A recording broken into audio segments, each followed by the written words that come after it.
जय महाकाल। इस वीडियो में हम बात करेंगे उज्जैन शहर के बारे में, जिसको आप सिटी ऑफ टेम्पल के नाम से भी जानते हैं, और कैसे हम उसको एक दिन में मतलब जो मेन टेम्पल्स है वहाँ पे विजिट कर सकते हैं।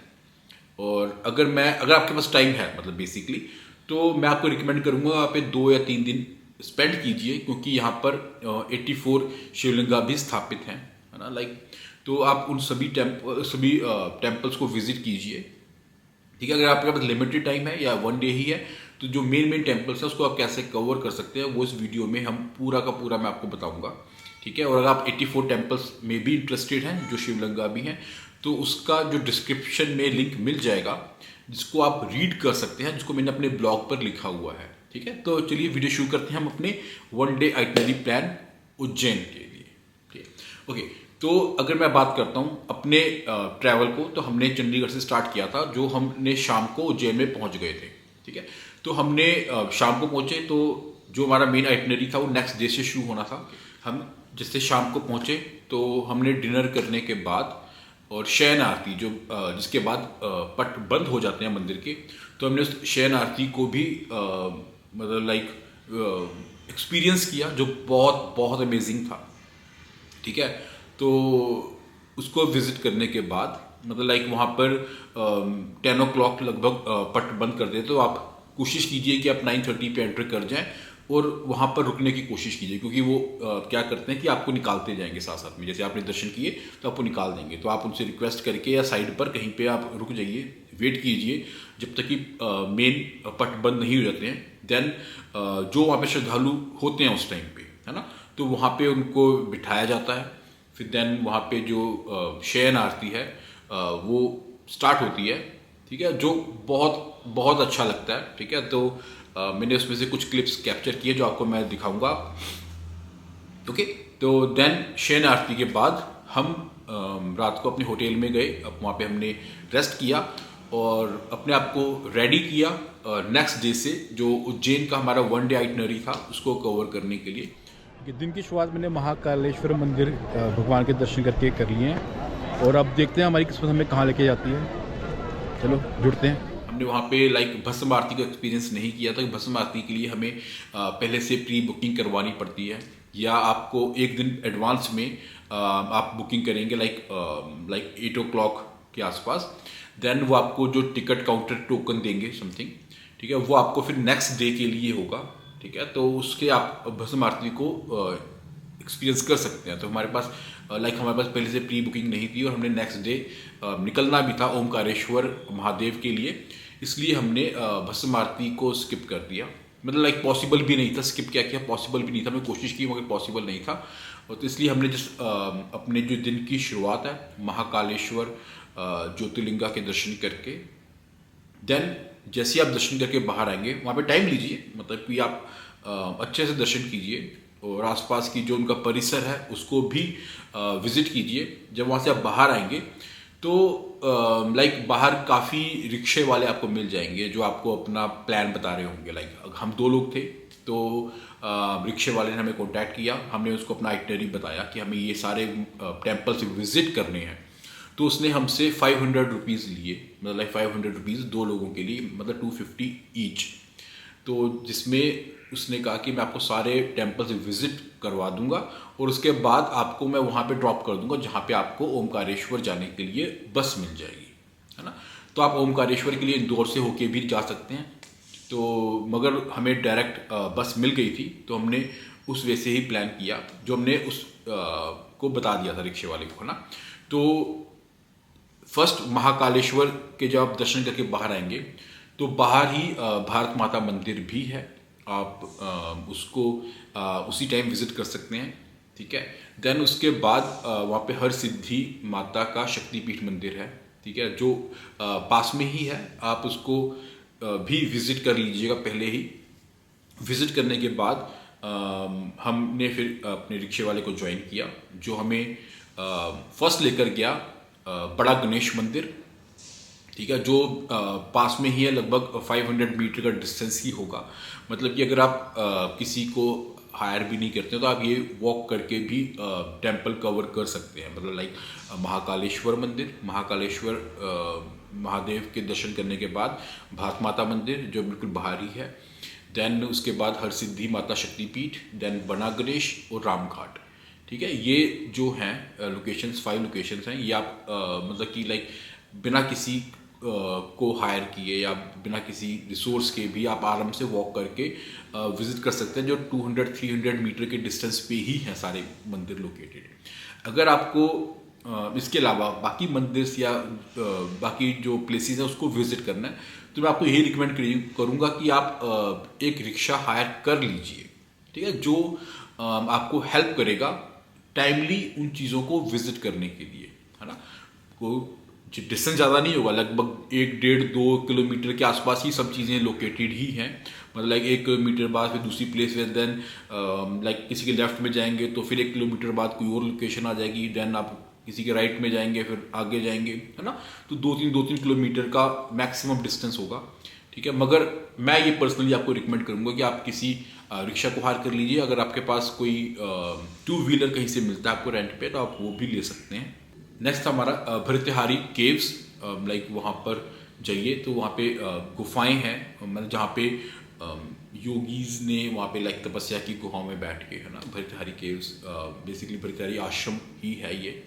ठीक है, वहाँ पे जो भर्तृहारी ऋषि थे उन्होंने वहाँ पे तपस्या की थी, तो वहाँ पे अभी भी लाइक जाएंगे। मगर एक चीज़ का ध्यान रखिए, वहाँ पे थोड़ा सा ऑक्सीजन लेवल कम हो जाता है, तो उस चीज़ का ध्यान रखिएगा, क्योंकि वो काफ़ी कॉम्पैक्ट है। मतलब लाइक गुफा में लाइक 3 या 4 फीट का स्टार्टिंग में गेट आता है, देन आपको झुकना पड़ेगा। मतलब आप वहाँ पे खड़े भी नहीं हो सकते हैं, तो आपको झुक के ही चलना पड़ेगा।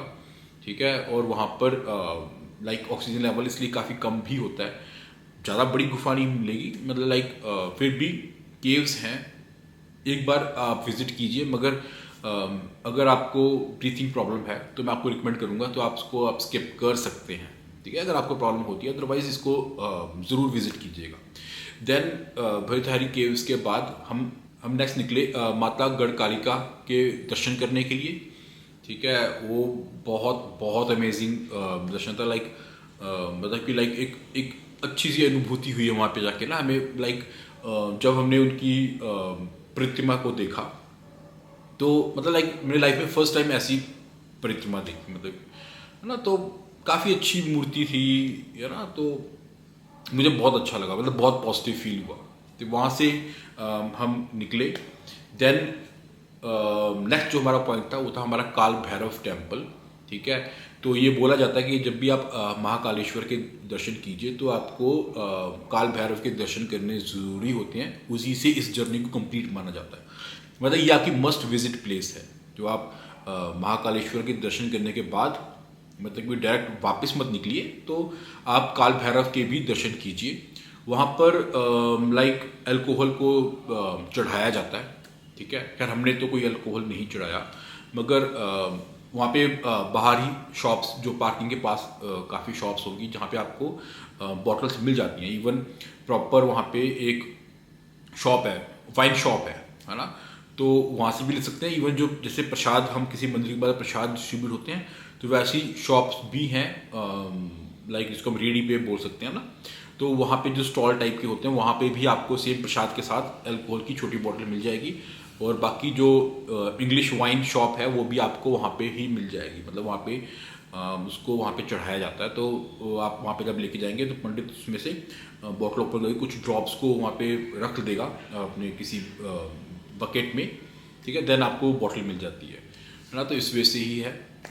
वहाँ से निकलने के बाद हम गए सिद्धवत घाट की तरफ, जहाँ पे लाइक जो पितृ होते हैं ना, पितरों की या हम अपने श्राद्ध वगैरह होते हैं, तो वहाँ पे उसकी पूजा की जाती है समथिंग ना। तो उस सिद्धवत घाट पे विजिट करने के बाद जो हम नेक्स्ट थे वो था हमारा मंगलनाथ टेम्पल। मंगलनाथ टेम्पल मतलब कि बोला जाता है कि उज्जैन जो नगरी है वहाँ पे मंगल ग्रह का जन्म हुआ था। तो जो मंगलनाथ टेम्पल है वहाँ से मंगल ग्रह का जन्म हुआ था। तो यहाँ पे अगर आप मंगल दोष है अगर आपकी कुंडली में, तो यहाँ पे उसकी पूजा भी की जाती है। तो आप यहाँ पे विजिट कर सकते हैं। अगर आपके पास मंगल दोष का कुछ इश्यू आता है आपकी कुंडली में समथिंग, तो आप यहाँ पे वहाँ पे आपको पुजारी मिल जाएंगे जो आपको कुछ अमाउंट, उनके कुछ प्लान्स होते हैं लाइक कि आप कैसी पूजा करवाना चाहते हैं, तो उसके अकॉर्डिंग आप वहाँ पे अपना पूजा करवा सकते हैं। ठीक है, तो उसके बाद हमारा जो नेक्स्ट पॉइंट था वो है महर्षि सांडीपनी आश्रम, जहाँ पे लाइक हम बोल सकते हैं कि भगवान कृष्णा और बलराम की एजुकेशन हुई थी। लाइक सुदामा भी वहाँ पर आए थे, मतलब सुदामा, भगवान कृष्णा एंड बलराम जी, ठीक है, इनकी एजुकेशन इन्हीं के आश्रम में ही हुई थी। तो यहाँ पर आप जाएंगे तो उस आश्रम को विजिट कर सकते हैं। इवन जो कहते हैं कि जहाँ पे इन्होंने अपनी गुरुकुल किया था उसको अब एक लाइब्रेरी का रूप उन्होंने दे दिया है समथिंग। ठीक है, वहाँ पे आप कुछ बुक्स को परचेज कर सकते हैं, खरीदना चाहें तो। मतलब ये आश्रम है, काफ़ी बड़ा आश्रम है, आप देखेंगे काफ़ी आपको अच्छा एक्सपीरियंस होगा। ओके, सांडीपनी आश्रम के दर्शन करने के बाद हमने अपना लंच लिया, है ना। बीच में हम काफ़ी जल्दी जल्दी चीज़ें निकालते जा रहे थे कि हमने कहा था कि चलो एक बार एक फ्लो में हम चीज़ों को कवर करते हैं। देन अगर हमारे पास एक्स्ट्रा टाइम होगा, मतलब लाइक हमें ओमकारेश्वर के लिए भी निकलना था, हम चाहते थे कि वहाँ पे हम शाम को पहुँच जाएं, क्योंकि वहाँ पर आपको फिर अदरवाइज रूम्स मिलने में थोड़ी प्रॉब्लम हो सकती है। तो हमने इसलिए फटाफट बाइंड अप किया। देन अपने लंच को करके ही हम सीधा ओमकारेश्वर के लिए बस को लेके हम उस तरफ निकल गए। तो ये हमारा पूरा एक आइटनरी था, ठीक है। वन डे में, लाइक वन डे भी नहीं, हाफ डे ही हुआ था हमारा।